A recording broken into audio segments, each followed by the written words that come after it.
The people demand government intervention against, not for, the banks. And the foreign agents trying to sabotage Albo's flight. Coming up on this week's episode of the Citizens Report.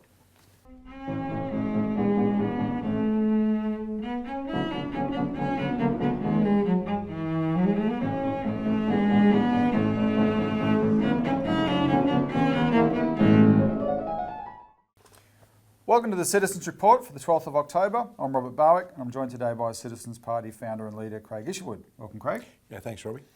In this week's show, we're going to do an important update on on the banking front, but especially, Craig, we need to recruit people to a mobilisation right now to impress upon the government the need to protect cash.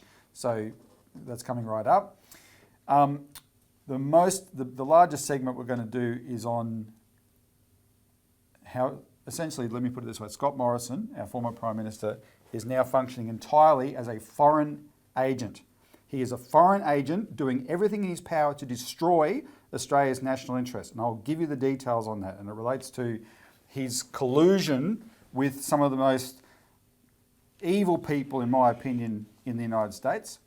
And finally, if we have time, because I'm not sure we will, Craig, we are going to discuss very briefly, because we don't have much yet to say on it, the Israel-Palestine issue, but I provide a context that we think is quite important for people to understand these events.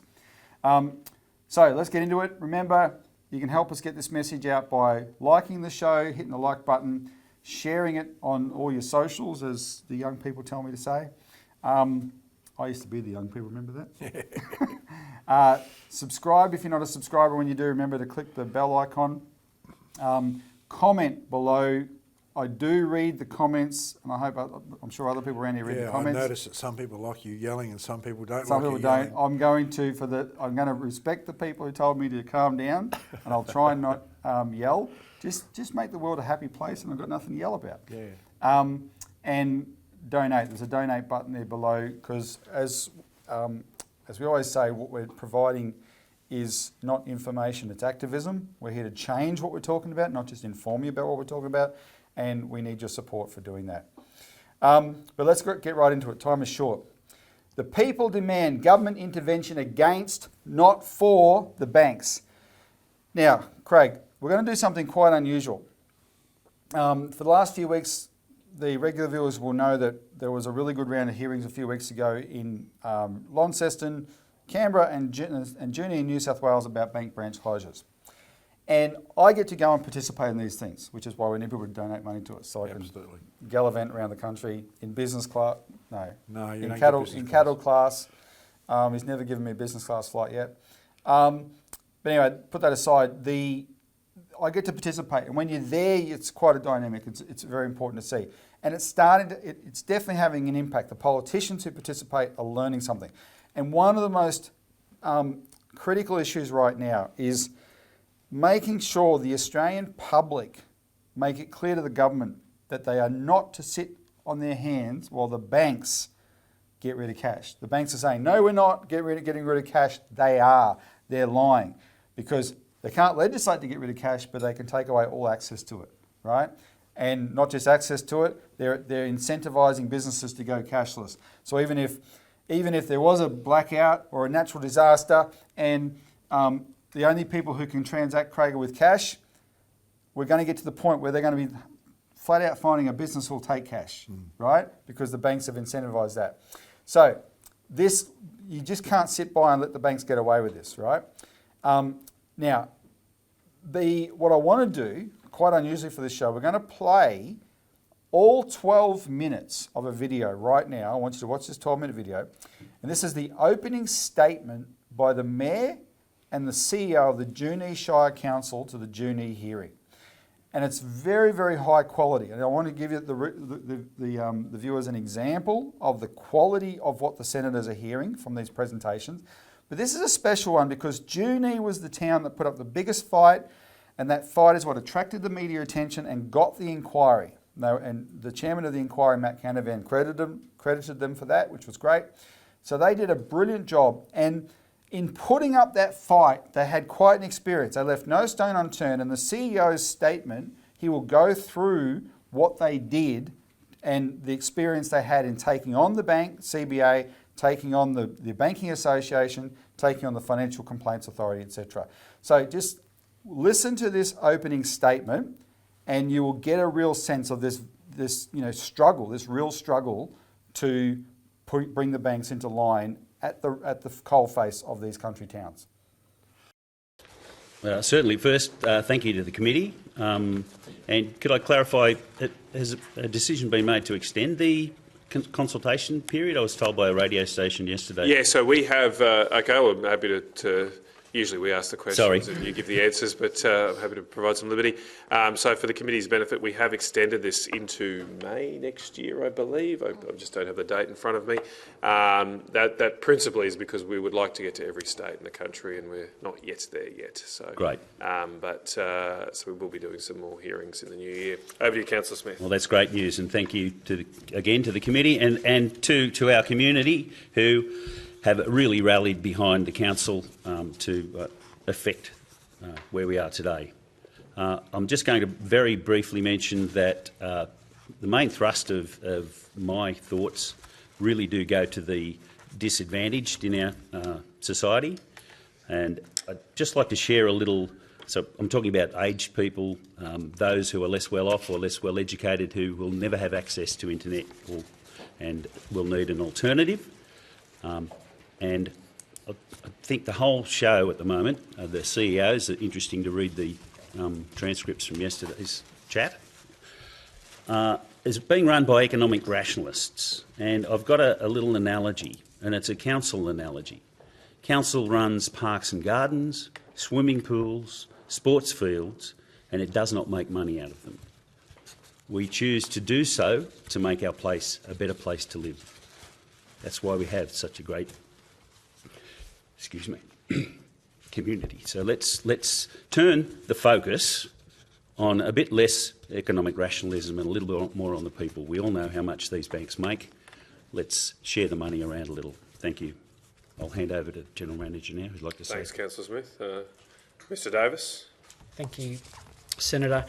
My statement will just be about for 3 or 4 minutes, and I've got some written words here. The Commonwealth Bank would have closed their branch in Junee by now if not for this inquiry. In the lead up to the inquiry being announced, Junee Shire Council was focused on representing the interests and views of its residents and business leaders who had expressed outrage at the Commonwealth Bank's decision to leave Junee without full banking services. Despite our research, legal advice, insights and advocacy, we have come to the realisation that the Junee community and many others like it will rely on the outcome of this inquiry for the necessary structural change to banking services through government regulation rather than relying on self-regulation. Without intervention, rural and regional Australia will ultimately be without the necessary banking services to meet the expectations that government and rural communities aspire to. Please do not accept the window dressing offered up by the Commonwealth Bank during this inquiry of a 3-year moratorium on further bank closures. It does not address the issue at hand and just kicks it down the road for somebody else to deal with. Previous government inquiries and task force recommendations set up to address this issue have failed rural and regional Australia. It's time for a different approach. The erosion of banking services in rural and regional Australia has been well orchestrated, fed by corporate decision-making relying on what we believe to be distorted figures and data that no one can get their head around, which has underpinned a profit-first and customer-second culture. We are grateful for the opportunity to place on the public record the Junee experience in dealing with the likes of the Commonwealth Bank, the Australian Financial Complaints Authority and the Australian Banking Association. We also want to provide some statistics of our own. Armed with pen and paper, it was a relatively easy task for us to count the customers wanting to use the Junee Bank branch. In terms of the Commonwealth Bank, it did provide 12 weeks' notice that the branch would close. We raised our concerns directly with the Commonwealth Bank. In the weeks that followed, we were assigned a case manager, which we thought was a good sign. From there, things deteriorated The email replies notifying us that their staff were either on leave, acting in other roles, or that they no longer work for the bank. Matters being reassigned to others didn't dominate our proceedings, but it came pretty close. The key point here is that the notification period of 12 weeks does not afford communities sufficient time to prepare for change or consult in a meaningful way. It's a pointless and effective tool that only services the bank's interests rather than the community's. We turn to the Australian Banking Association, which form part of the stewardship model involving self-regulation. They reminded us that their members are the banks themselves. We did inquire as to whether their self-regulatory role over the bank closure protocol had led to them disciplining or cautioning any of the banks for non-compliance. However, they weren't in a position to tell us. For transparency and accountability, we thought there might be something in their annual reports on their website, some numerical figure or number of complaints received in regard to the protocol or the banking code of conduct. We couldn't find any. So we lodged our complaint directly with the Australian Financial Complaints Authority on the 16th of November 2022. We contended that Council did not accept the Commonwealth Bank had complied with the Australian Banking Association's Code of Practice or its banking protocol, and suggested the bank may be in breach of its own contractual arrangements between the bank and its customers. Despite our repeated requests to the Australian Financial Complaints Authority for a caseworker to be assigned and the scheduling of a hearing date for Council's complaint to be heard, there was little progress, lots of emails, but little progress. Given that the Australian Financial Complaints Authority is a government authority, we were disappointed with the sluggish response time, which effectively denied the opportunity for this matter to be heard prior to the bank's intention to close the branch. Decisions of the Big Four banks as to which bank branches close isn't transparent, and we would argue that the template for closure is selective and dispersed to avoid adverse public reaction of sufficient scale to warrant government intervention.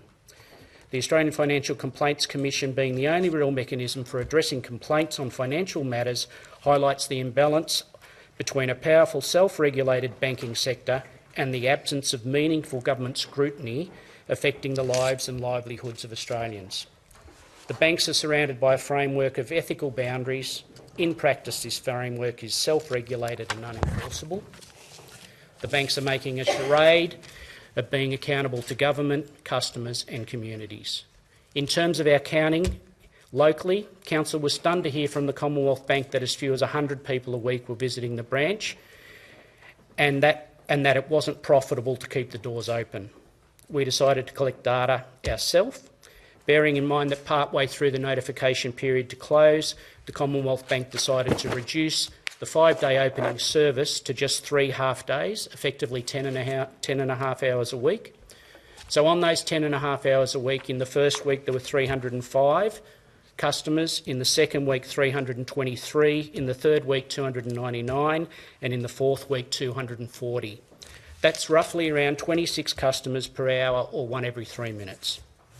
The lived experience during the notification period included customers informing Council that when they were in the Junee branch, they had to go to Wagga for services that they would have normally occurred at the Junee branch, that the Commonwealth Bank's ATM was out of service a lot, and that the furniture and equipment within the branch was being removed ahead of the CBA's intended closure date.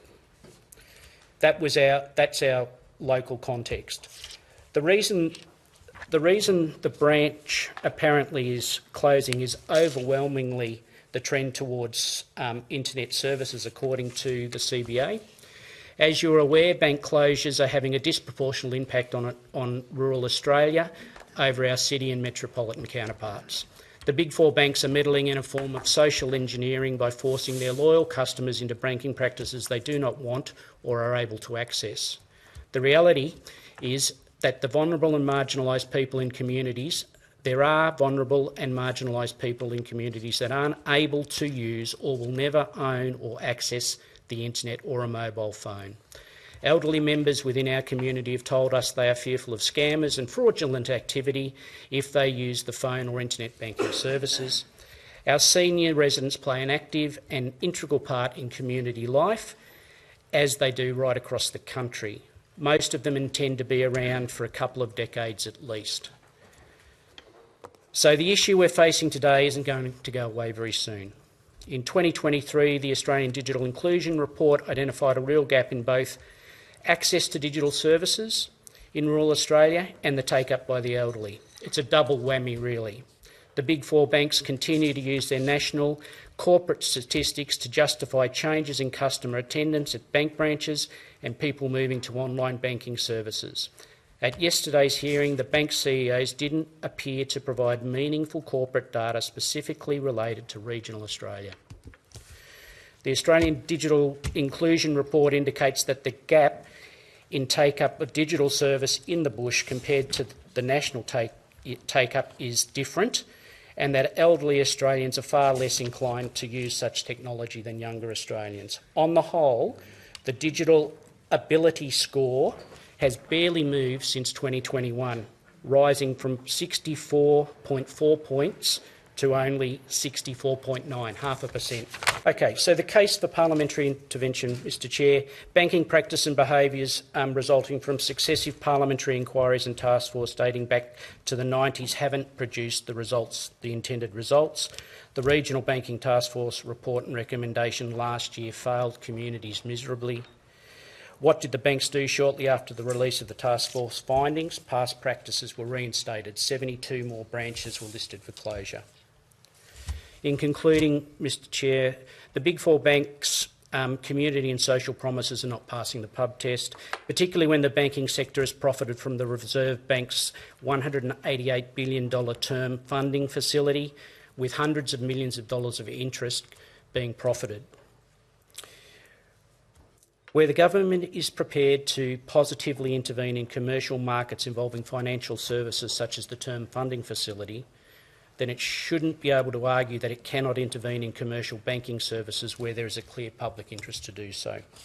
The Big Four banks are focused on profits over people, and they have been spectacularly successful at it, recording record profits. The wealth, while a good thing, should not come at the expense of corporate responsibility, social responsibility, or appropriate government scrutiny, given the level of financial support successive governments have made to the banking sector. Thank you. All right, so James Davis, Craig, I have a lot of respect for James. This was that story you just heard told. That's a town that fought hard. I just want to read though. He got interrupted. We've edited that out because the chairman was worrying it was going on too long. So he didn't get to add this, and what you just heard, you didn't hear him adding this. When he's talking about the statistics, he goes, on the whole, the National Digital Ability Score has barely moved since 2021, with a rise of 0.5 points, 64.4 points to 64.9. Those aged 65 to 74 record scores 12 points below the national average. Over 75 record scores 24 points below the national score. So that's digital inclusion or digital ability, right? He's just pointing out that, you know, the older you get, the more excluded you are. And if the banks get away with shutting all the branches, taking away all cash, taking away cheques, then those people are just locked out, right? And it's a growing cohort. And then he added this, with the number of mobile-only users at only 10.5% of the population, it does reinforce the reliance on cash within society. Understandably, the banks don't like cash. It's a burden to them, otherwise they wouldn't be making it harder to come by. And by burden, he means the banks keep complaining about how much it costs to ship to get it around. People now turn to Woolworths and Coles for withdrawing most cash these days. But what will happen if they decide they don't like handling cash either? With 1/3 of Australia's population residing in regional Australia, the commercial decisions of the Big Four banks in removing bank branches are impacting social and economic outcomes in rural communities and individual citizens. And of course, Craig, the good news is, thanks to that effort that Junee put up, Commonwealth Bank actually reversed its decision to close the Junee branch and even extended the trading hours. Yeah, I mean, right? It was a very, very powerful intervention led very well by James. No, it absolutely was. So that brings us to the opportunity we have. And the opportunity is this. The federal government has just released a bill, a new draft bill, and this is a bill for them to regulate digital payments. And described broadly, basically it's going to allow them to include things like crypto, which is not technically money, but is used as a currency, is used in commerce, etc. In that they can define what the payment system is and incorporate these other things into the payment system. That's what the bill's about. So we're going to look at the bill closely. The actual bill, Craig, is neither here nor there, I suspect. It's just one of those things the government does periodically. If we find something dodgy, it will let people know. However, this is about the payment system. So there's 21 days left on this consultation period for the exposure draft. This is an incredibly good opportunity for the public to hit the government, the Treasury, with a shockwave of submissions demanding they keep cash. That's the most important thing. They need to, we'll include the link below. Click on the link, find how you make your submission. If there's a physical address and you want to handwrite it, go ahead and do that. But I suggest you do it as soon as you can. Send an email or however they tell you to do it to this exposure draft, just as a normal citizen, and say anything you want, but say these things especially. You must, as the government, as part of our payment system, always keep cash. Mm-hmm. That's your request. That's what you're asking them to do. That means, in the terms of the details, make sure cash is always available. That's very important, right? So you've got to have access to cash if you're going to keep cash. That's up to the government, and the government can do this sort of stuff with the Reserve Bank, etc. This is their responsibility. It's their currency, right? Cash is the government's currency, the legal tender for the nation. So make it available. They have to guarantee it's available, and they should look at legislation. And this is new territory, but it's only new territory because of technology. Look at legislation to make businesses accept cash, right? This is new territory, but it's something the government should absolutely look at. You can put that in a submission to the government. And finally, include there a demand that they drop their plans to phase out cheques. And the reason I'm saying that is because we looked at the figures from the Australian Banking Association, and they carry on about cheque use since 2007 has fallen from 1% of all transactions down to 0.2% of all transactions. And when we looked at the figures, we might be able to put the graph up again. What the figures showed, Craig, is not that cheque use declined, because it didn't. It held steady. 2 million might be a bit much, but a large number of cheques are written every month consistently. The number of transactions exploded. Mm-hmm. They went through the roof. And the reason they exploded is because young people, we were having a discussion earlier with some people, ever since I got a credit card, tell me what your experience is, but ever since I got a credit card, if I'm at a place where I'm buying something, just say, here's a good example that young people relate to, 7-Eleven, getting a Slurpee at 7-Eleven, which I have for my kids. Tell me off later for giving them sugar. Anyway, if I'm at 7-Eleven and it's a $1 thing, I feel embarrassed using my card, right? If that's what you have $1 coins for. Give them a $1 coin for the Slurpee, not use your card, right? Especially tap and go, which is essentially put on credit card. That's how I think. Young people don't think that way. Tap, tap, tap, tap, tap, tap, tap, tap, watch, tap with your watch, tap with your phone. They might have a debit card, tap, tap, tap, tap, tap, tap. So all these unimportant incidental transactions have exploded. And that's why cheque use as a percentage has declined. But cheque use is serious transactions, right? And this is a garbage decision by the federal government to phase out cheque use. You can add that into your submission as well. So please, mobilise like crazy in the next 21 days. Talk to every elderly person talk to them. Are you concerned about the government phasing out cash? Good. Write a letter to this inquiry. Let's bombard this thing with demands from the public that they must protect cash. This is how you can impact government policy on the ground. All right. So we'll keep the details below. We'll keep updating people on that. Yep.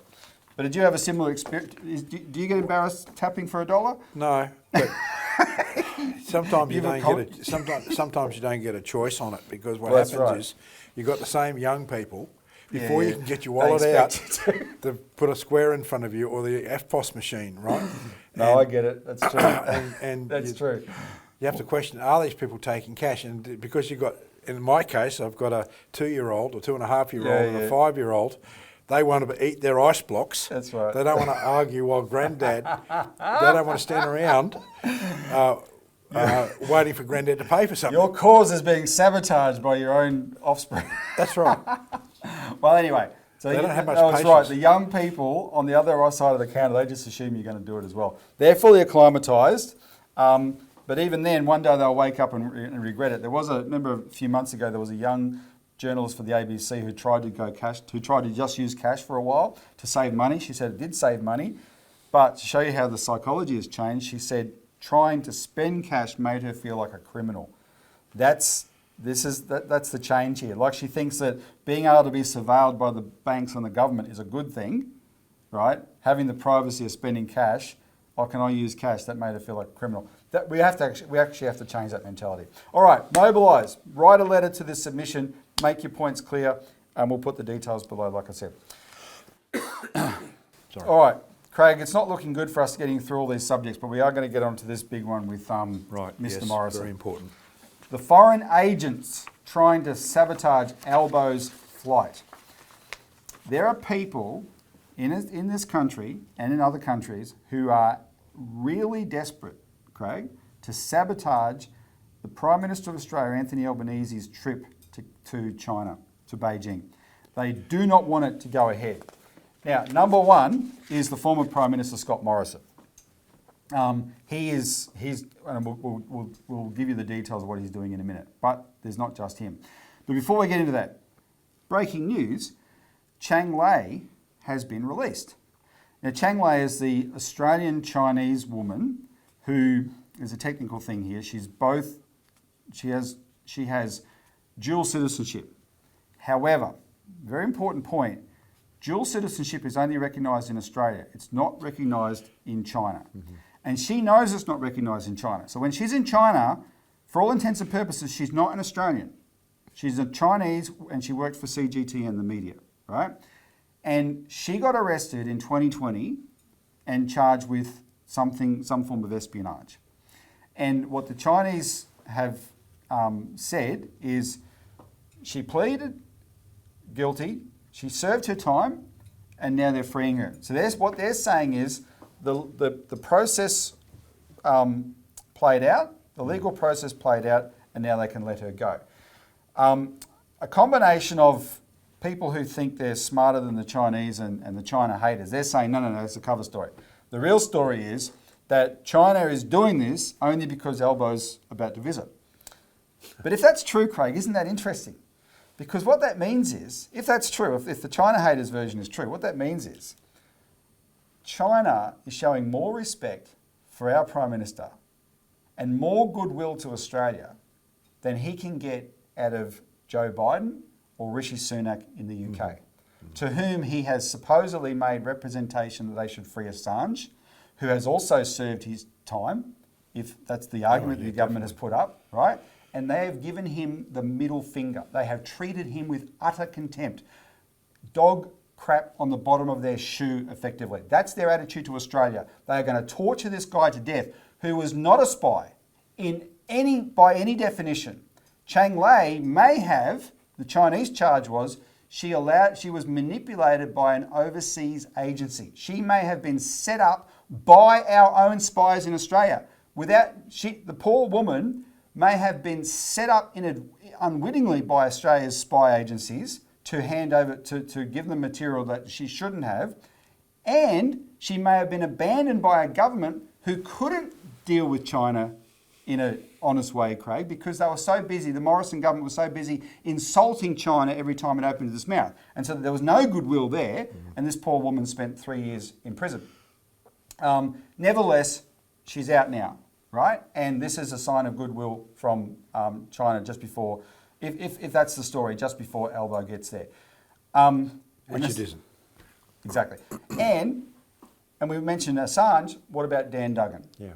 Dan Duggan is an Australian in prison here for supposedly working for China in contravention of not Australian law, but US law. And it wasn't even, and there's a question whether it was even US law then at the time, because in 2010 when he did this, America was not saying China's their enemy, right? Lots of people did what he did, trained Chinese pilots. But he is being made an example of right now. So there's the contrast. We are the democracies. We believe in human rights. These are our shared values we constantly tell ourselves. The Chinese government has just done something humane by contrast to us and our American ally. All right. Now, the question is, what's going to happen when Albanese gets there, and is he going to get there? Last week, we talked about, with Elisa, we talked about a profile of Scott Morrison being in, Lisa called it think tankistan. He's flown around the world, business class now, all over the place for one purpose, to bash China. As we speak, and the reason we did it last week is because he announced he's going to go to Taiwan. Why is he going to go to Taiwan? He specifically said he's going to go to Taiwan to balance Albanese's trip to Beijing. And of course, China has a few sensitivities. The most sensitivity, the reddest of red lines, and pretty much the only red line, China has made it clear to the world for over 50 years, is Taiwan. Right? You mess with the status of Taiwan, that can only end in war. What he's doing absolutely deliberately. While he's there, the news that broke this morning, he's saying ridiculous things like Australia should update its one China policy. Like, we should change how we define the one China policy. Newsflash, scummo. China's one China policy is China's policy. Whatever you say, punk. Right? Whatever you say. And I'm calling him a punk because if we don't round on this guy and kick him out of our country, certainly our damn parliament, he's going to get us into war. He's still a sitting member of parliament, but he's also on the board, joined up with all these US think tanks. Yeah. I mean, and getting funded by foreigners. Exactly. No, this guy is now a foreign agent sitting in our parliament. There's an Australian in jail in Sydney named Alexander Zergo. They've put up no charges against him, but for foreign interference, right? He's in jail. There's the member for Cook is sitting in Parliament as an agent of foreign interference and trying to start a damn war in Taiwan. There you go, my commitment to not shouting vanished too quickly. This guy gets my goat. The worst Prime Minister in Australian history, bar none, by a country mile. Leaves Billy McMahon and Billy Hughes and those people in the dust. So that he's in Taiwan right now, deliberately trying to sabotage any chance for progress that Albanese might get in China. And of course, there has been progress. That's why Chiang Lai was released. That's why the trade is coming back online, right? Also, on the 4th of October, The Australian, which is still The Australian, still Murdoch's murderous warmongering rag, ran a ridiculous, absolutely ridiculous article about supposed security advice that Albanese's plane, Craig, his VIP plane, was at risk in Beijing. China could hack the plane, and there were calls to postpone the trip. I mean, China can hack literally everything.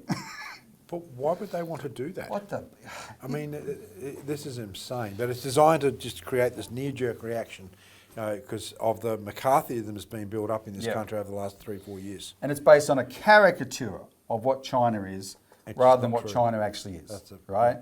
You people with beady eyes going, how can we, you know, who can sabotage the plane, all this kind of stuff.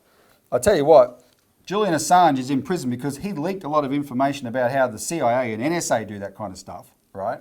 All right.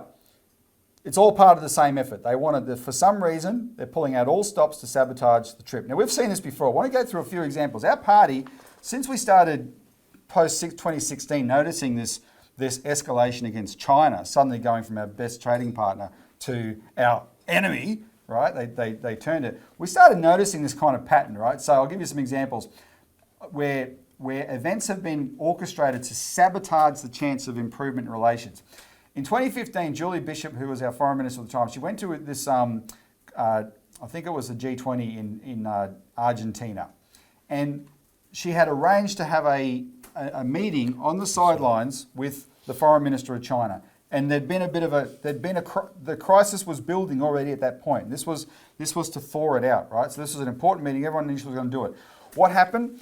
Back in Australia, Andrew Hastie, who's now the Shadow Defence Minister, he was the head of the Parliamentary Joint Committee on Intelligence and Security at the time. He got up in Parliament and he gave a speech making all these incendiary accusations against one of the richest Chinese businessmen who lives in Australia, Chow Chak Wing, about being a spy, and of course it was done in collusion with the ABC at the time, and it set the scene for this foreign interference narrative that they then rammed through to get laws passed against it. That has this guy Alexander Zergo in jail. And under parliamentary privilege, Rob, it means that the media can pick it up and they can report it. Yep. It doesn't have to be true, and there's no accountability for this type of stuff. No, exactly. However, so he did report it, but it did get reported in the Sydney Morning Herald, and it wasn't Hastie's words that got them sued. It was other words they added, and the Chow Chak Wing successfully sued the Sydney Morning Herald over these claims twice,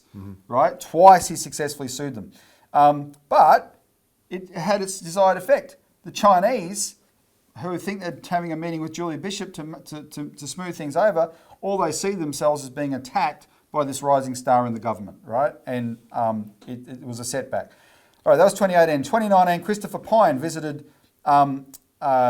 China. Again, he was the defence minister at the time. He's going to try and smooth over relations.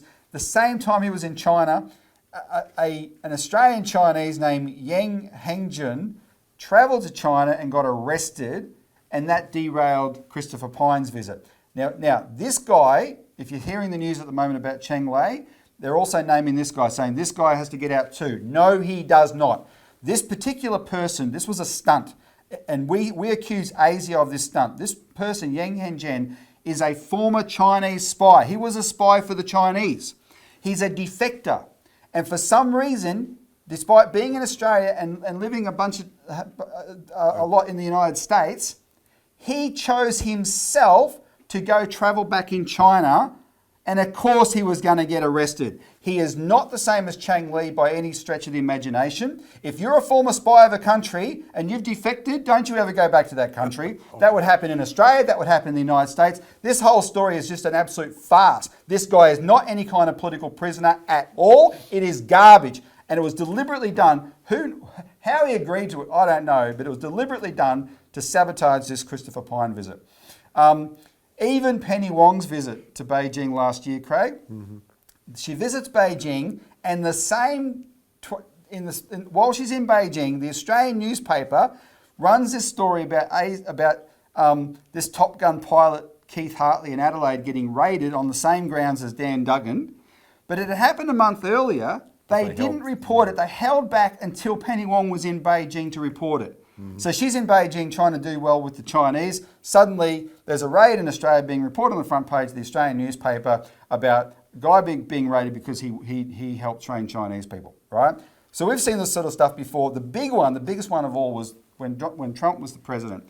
He famously badgered the Chinese over trade, right? Yeah. And he got them to agree, basically through extortion, he got them to agree to import an extra $200 billion of trade of goods from the United States. $200 billion. The day they shook on the deal, the actual day, Trump's doing this sincerely. Someone in his administration, and I'm absolutely convinced he had nothing to do with it, someone in his administration called up Canada and said, the daughter of Meng Wanzhou, the daughter of the founder of Huawei, China's star company, the company China is proudest of in the whole world, she's in Canada right now, arrest her. And the Canadians, those weasels, those sycophantic weasels, just like us, those lapdogs did. And that threw relations, that did more to freeze relations between China and the rest of the world than anything else. And that was similar absolute sabotage. Look, so back to Morrison. As I said, he's a foreign agent, but he's coordinating what he's doing with the guy who probably organised that Meng Wanzhou arrest, Wang Zhu, apologies for pronouncing it wrong, Mike Pompeo. Mike Pompeo is the former Secretary of State. He's a fanatical China hater. His last acts as Secretary of State was both vicious attacks on China. The first was he delisted ISIS, Chinese ISIS, as a terrorist organisation.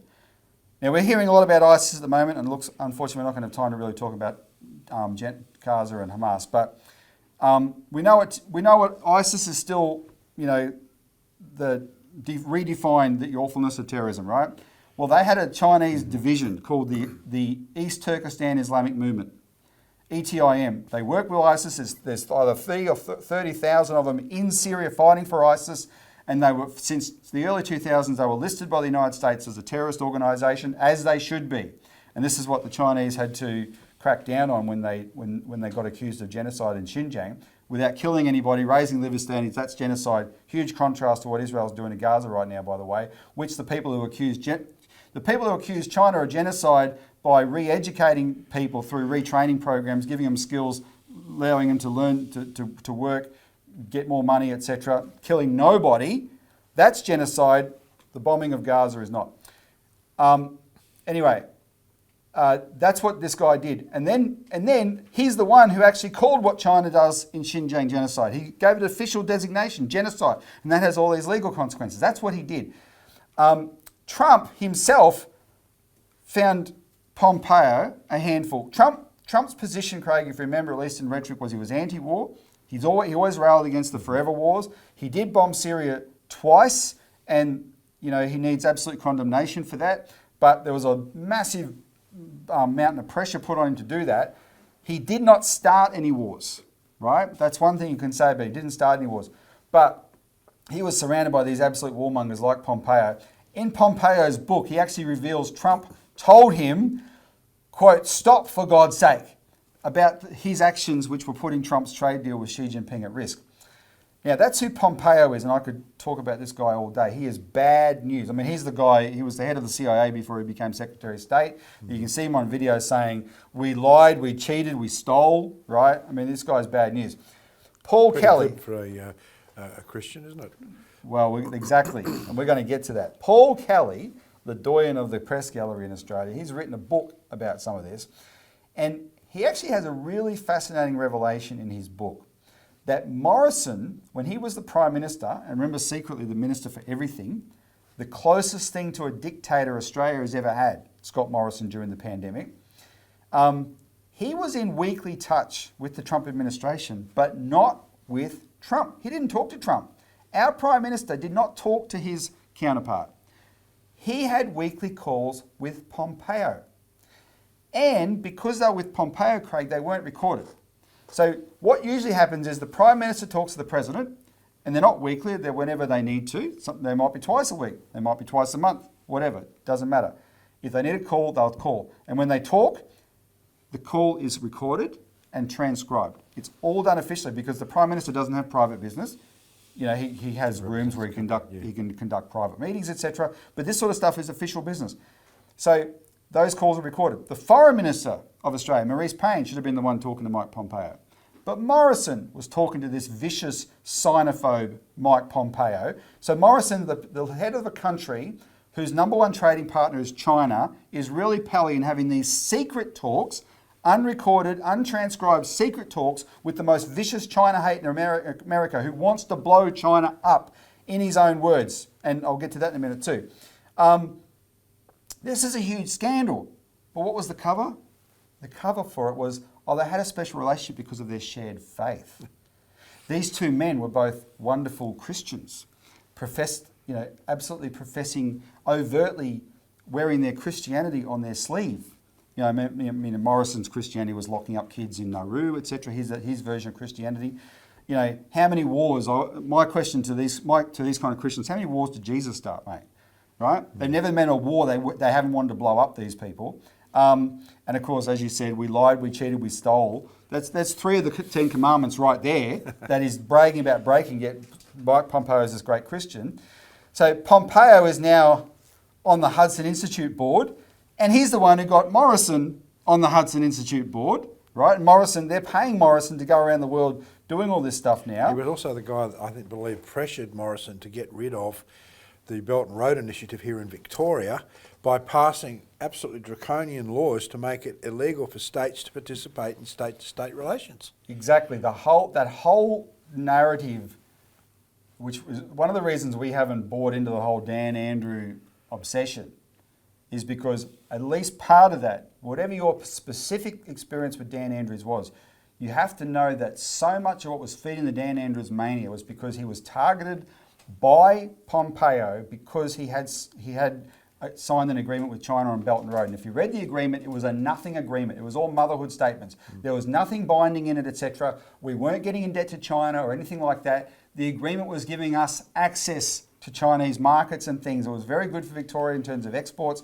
That's what that was about, but it was completely demonised in something else, and it was driven entirely by the Americans. And then Mike Pompeo came on Rupert Murdoch's Sky News in Australia and demanded that that agreement be scrapped. And so the federal government, which had their own Belt and Road Agreement, which has never been made public, by the way, Morrison signed it himself.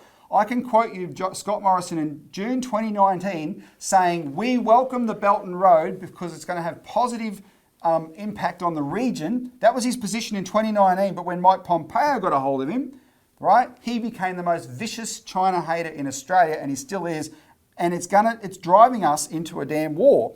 So now they're on the Hudson Institute board. One of the Hudson Institute funders, Craig, is Huntington Ingalls Industries in America. And what do they manufacture? Nuclear submarines, which Morrison signed us up to for the cool low price of $368 billion. Thank you very much, if we get them. But anyway, that's another story. And of course, that's why last week we talked about ASPI, the Australian Strategic Policy Institute, which is the main outfit in Australia that demonises China. And so much of it is defined by ASPI's relationship with these same companies who make money from war. And ASPI's job and Morrison's job is to stoke the wars for which they can make money. And this is why I said Pompeo wants to blow up China. He had to leave as Secretary of State when Trump left office, of course, right? Since then, he's announced that he's thinking about running for president. One of the things he's pledged he would do if he runs for president, if he wins president, is he would recognise Taiwan as an independent country. Right there is a declaration of war. That is a button. If he does that, there's a war straight away between China and the United States. It's China's number one red line. Do not touch the status of Taiwan and China. There's one China. Both sides agree there's one China. None of your business. If you start recognising Taiwan as an independent country, you are causing a war. And that's what Morrison's buddy's policy is. That's what Morrison is doing right now in Taiwan, serving that agenda. Now, he's a clever guy sometimes, Morrison. He's choosing his words carefully at the moment, but he's in league with Pompeo to create this agenda. And it's going to be the death of Australia and everyone in it if such a war happens and we're a proxy for the United States like Ukraine. Yep. So, Craig, before we run out of time, we won't be able to do the final thing. I'll leave the last comments to you. Well, listen, Robbie, the insanity of this has been, you've elaborated, look at all those different examples of this very stubborn operation to demonise China. And the fact is that China doesn't operate like this at all. I mean, what you've seen, particularly out of South Africa a few weeks back, was the development of the BRICS grouping of countries, Brazil, Russia, India, China, South Africa, now bringing in another 6 countries. There's another 40 that want to join the BRICS because they see that the future of the world is no longer in this Anglo-American warmongering that Morrison represents. Yep. They want an alternative, they want to develop themselves, and China's played a crucial role in this, particularly in the fact that it has a national banking system, it has a control over its financial system, whereas we don't.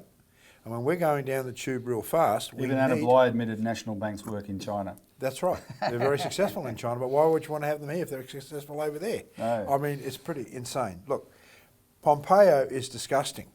I don't think he's going to get up as president because there's a whole battle going over there now with RFK and so forth. I wish we had time to talk about RFK, but you're right. That's changed everything. But the point is that by people listening to our program, reading our material, you've got in the Australian Alert Service, which people can call in and get a copy for. We have all this detail fascinating detail about, you know, exactly what has been going on behind the scenes.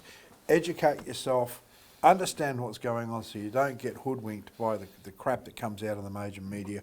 And all the major media is part of the same operation, I'm afraid. And get a subscription to it. Just as an interesting thing, Robbie, I've been watching the news. I've been watching different channels of the news. Yeah. You watch the ABC news, they don't have the luxury, I don't think, of putting the commercial spin into the news. No. So it's a little less Sensational. sensational might be the word. Yeah. But you look at the Channel 9 news or the Channel 7 news, everything's got so much spin on it. You could look at the same clips and they say something completely different. Yeah. It's amazing. So people, I mean, that's why they should get copies of the alert service, read our material, look at our website, and you'll find we don't have the need to put spin on things. Yep. And we weren't going to say much. We don't really have time. Well, we definitely have time. Don't have time today. We weren't going to say that much about Israel, Gaza anyway. But one of the points we were going to make, because it's an intractable conflict, and your reference to the BRICS, two of the countries that have just joined the BRICS is Saudi Arabia and Iran, and they are bitter enemies going back forever. They have now signed a peace agreement because the BRICS and the economic growth it represents showed them that they have a greater interest in aligning with that for their own benefit than they have from the conflict between each other. That's how you bring peace to intractable conflicts. There's a lot of details we could go through, but we won't because we don't have time. But we'll just say that for now, and we'll talk about some of this more next week, I'm sure. It's a horrible situation, though. But anyway, Craig, we're definitely out of time. Remember, go and make a submission. Click on the button below to make a submission to the exposure draft. Thanks for joining us today, Craig. Thanks, Robbie. Thanks for tuning in to the Citizens Report. Tune in next week for more.